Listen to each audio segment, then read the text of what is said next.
पुण्यातलं वैष्णवी हगवणे प्रकरण समोर आलं आणि त्यानंतर आता अनेक महिला या समोर येत आहेत आणि त्यांचं असं म्हणणं आहे की पोलिसांकडनं किंवा महिला आयोगाकडनं कुठल्याही प्रकारची तक्रार जर केली तर त्याची दखल घेतली जात नाही। आणि आपल्यासोबत करुणा मुंडे आहेत आणि त्यांच्यासोबत ज्या पीडित महिला आहेत ज्यांनी तक्रार केली आहे मात्र त्याची तक्रारीची दखल ना पोलीस घेत आहेत ना महिला आयोग, त्या यांच्याकडे आलेले आहेत आणि त्यांच्या तक्रारी तर आपण समजून घेणार आहोत। पहिल्यांदा आपण करुणा मुंडे यांच्याकडे जाऊयात।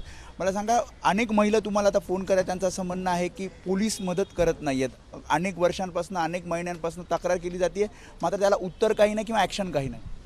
आज जैसे वैष्णवीने आत्महत्या केली, कशासाठी केली आणि त्यांची जे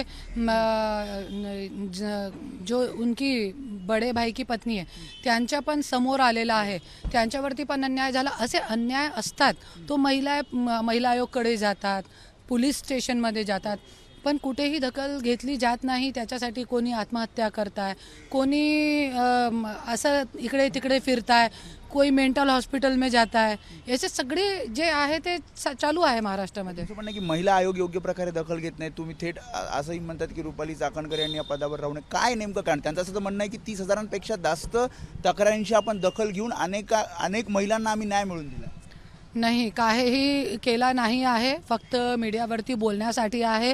35,971 जे त्यांनी आकडा सांगितलेला आहे त्याच्यामध्ये किती महिलांना तुम्ही न्याय दिलेला? आम्ही फक्त बोलण्यामध्ये नाही, आम्हाला पुरावा पाहिजे आणि नाही तो मी स्वतः हे 35,000 महिला घेऊन तुमच्याकडे आंदोलन करण्यासाठी मी स्वतः येणार आहे। नाही तर तुम्ही आम्हाला दाखवा, नाही तो आम्ही तुम्हाला दाखवते की तुम्ही कुठे काम केलं आहे। आपल्यासोबत काही महिला आहेत, मला सांगा काय प्रॉब्लेम घेऊन तुम्ही तक्रार घेऊन गेला होतात आणि काय अडचणी आहेत आणि किती दिवसांपासून न्यायाच्या प्रतीक्षेत आहात? मी खरं तर 1 वर्षापासून न्यायाच्या प्रतीक्षेत आहे। 1 वर्ष आधी मी पोलीस स्टेशनला तक्रार दिली होती, तिथून पण सांगितलं की समोपचाराने काय झालं नेमकं, काय प्रकरण? माझं लग्न झालं होतं 2 वर्षापूर्वी आणि माझ्या नवऱ्याने 1 वर्षानंतर एका बाईशी काही अफेअर ठेवलं, तिच्यापासून 2 मुलं आहेत असं उभा केलं, सगळा ड्रामा उभा केला।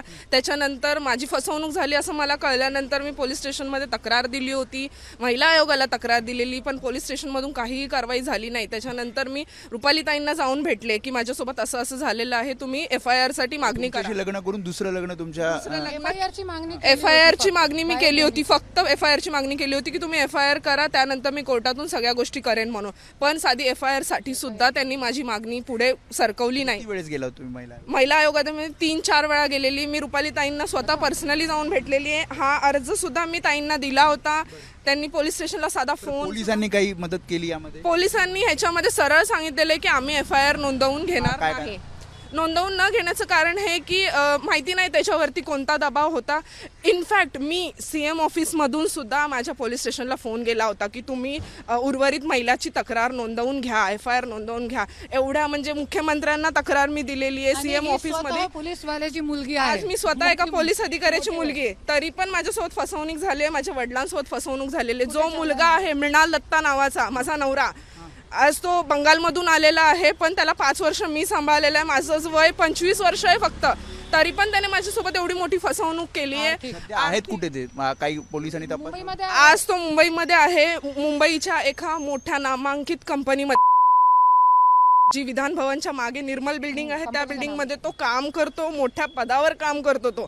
आज तो सगळ्या गोष्टींचा फायदा घेतोय। मला माहिती नाही की शासन किंवा पोलीस त्याला कुठल्या प्रकारची मदत करतात। तुमच्याशी संपर्क पूर्णपणे तोडला आहे, तुम्ही म्हणताय की दुसरं लग्न केलं? तोडलेलं आहे पूर्णपणे, मला सगळीकडे ब्लॉक केलेलं आहे आणि आज त्याची इतकी हिंमत झालेली। दुसरं लग्न केलंय असं तुम्ही म्हणताय? दुसऱ्या लग्नाचा तर पुरावा काहीच नाहीये त्याच्याकडे, पण तो म्हणतोय की त्याने केलेलं आहे आणि पोलीस याच्यामध्ये FIR सुद्धा घेत नाहीयेत कुठल्याही गोष्टीची। आणखी एक जण आहेत, मला सांगा तुमचं काय तक्रार आहे आणि महिला आयोगाकडे कधी तुम्ही तक्रार केली होती, पोलिसांकडे काय तक्रार केली? म्हणजे माझ्या मॅटरमध्ये कसं आहे, जे माझ्या घरात नगरसेवक आहेत सासरे माझे ऋतुराज बंटी टोपू राठोड, जे अक्कलकोटचे आमदार सचिनदादा कल्याण शेट्टी, दादा मी तुम्हाला व्हॉट्सअपला हे सगळं घडलेला प्रकार सांगितला आणि प्लीज मला न्याय द्या म्हटलं, मला आणि माझ्या मुलाला। तुम्ही काही केलेलं नाही आहे, स्टील तुम्ही त्या लोकांना सपोर्ट केला।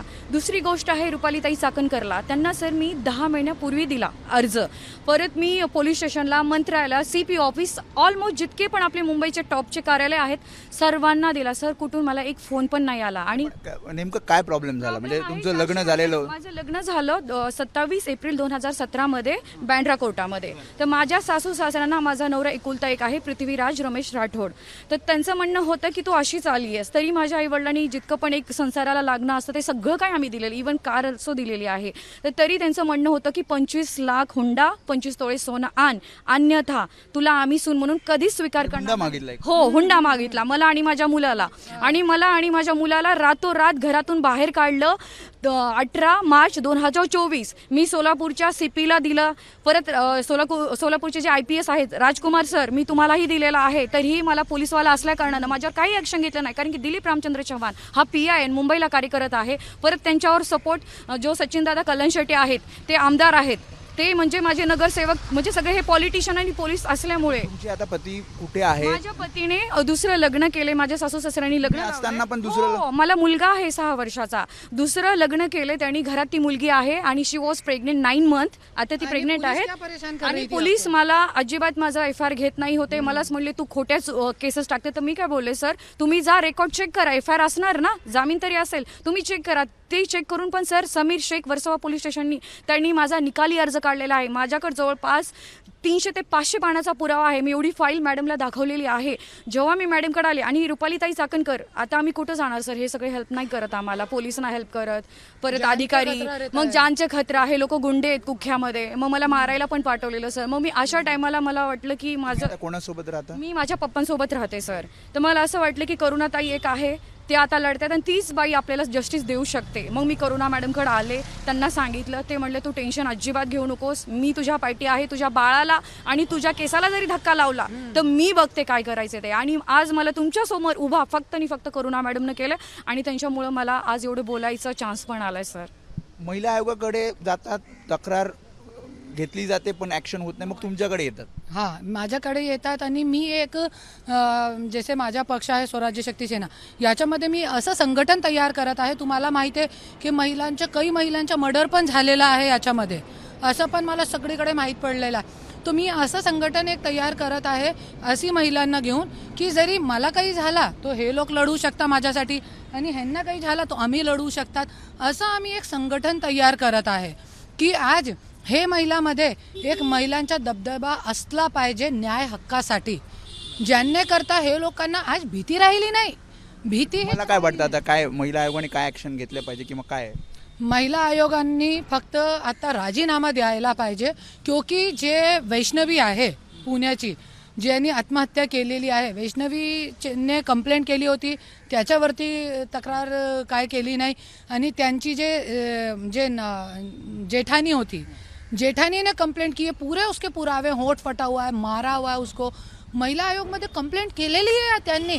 जरी महिला आयोगने त्याच्यावरती कंप्लेंटवरती कशा अशा किती तक्रारी आहे ज्यांची दखल घेतली गेली नाही तुमच्याकडे येतात? सांगते मी एक और सांगते. येरवाडा जेलमध्ये जे मी बघितलेलं आहे, मी कशासाठी राजकारणमध्ये आली, कशासाठी मी हे समाजसेवामध्ये जुळले, की येरवाडा जेलमध्ये मी बघितलेलं आहे एक घरचे, ते बी पण राजकारणी फॅमिलीचे होते, गायकवाड कोणते तो होते, राष्ट्रवादीचे होते, आणि त्यांची पूर्ण फॅमिलीला जेलमध्ये टाकलं. 3 महिलांना, 75 वर्षाची बुढी महिलांना जेलमध्ये टाकलेला आहे. सत्ताचा असा माज हे लोकांच्या डोक्यावरती आणि महिला आयोग काम करत नाही. त्यामुळे अशा अनेक तक्रारी, जसं करुणा मुंडे म्हणतात की अशा अनेक तक्रारी माझ्याकडे. आज पोलिसांकडे आपण जेव्हा जातो, एखादी महिला तक्रार घेऊन जाते, तर पोलीस साधी NC सुद्धा का घेत नाही? हा माझा गृह खात्यालाच प्रश्न आहे. हा माझा गृह खात्याला प्रश्न आहे. कारण मी स्वतः 7 महिने A to Z म्हणजे सकाळपासून रात्रीपर्यंत मी पोलीस स्टेशनला फेऱ्या मारत होती की फक्त माझी NC नोंदवून घ्या तुम्ही, की माझ्या नवऱ्याने माझी अशी फसवणूक केलेली आहे आणि त्याने दुसरं लग्न केलेलं आहे, जे पण आहे तुम्ही फक्त मला NC द्या. पोलीस सुद्धा साधे एक NC सुद्धा घेत नाही. तर का? एक मिनिट, उलट पोलीस माझ्या नवऱ्याला म्हणजे सल्ला देतात ते की तू जा तिला मार. आज माझा नवरा, माझ्याकडे CCTV फुटेजेस आहे सगळ्या गोष्टीचे, की माझा नवरा माणसं घेऊन माझ्या सोसायटीमध्ये मला मारायला आलेला. आज मी घरात एकटी राहते. आज मला जर काय झालं तर माझ्या आईवडिलांनी काय करायचं? आज मी एकुलती एक मुलगी आहे त्यांना. तर पोलीस असे सल्ले का देतात आहे? आणि ज्या पोलिसाने माझ्या नवऱ्याला हा सल्ला दिलेला आहे ना, त्याचं नाव मी लवकरच जाहीर करणार आहे.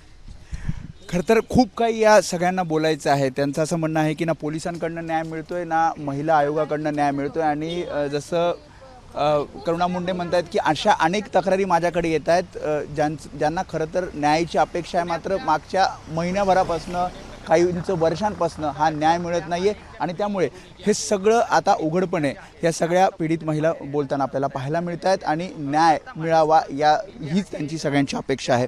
कॅमेरामन अरविंद वारगेसह मी वेदांतने, एबीपी माझा, मुंबई. एबीपी माझा, उघडा डोळे बघा नीट.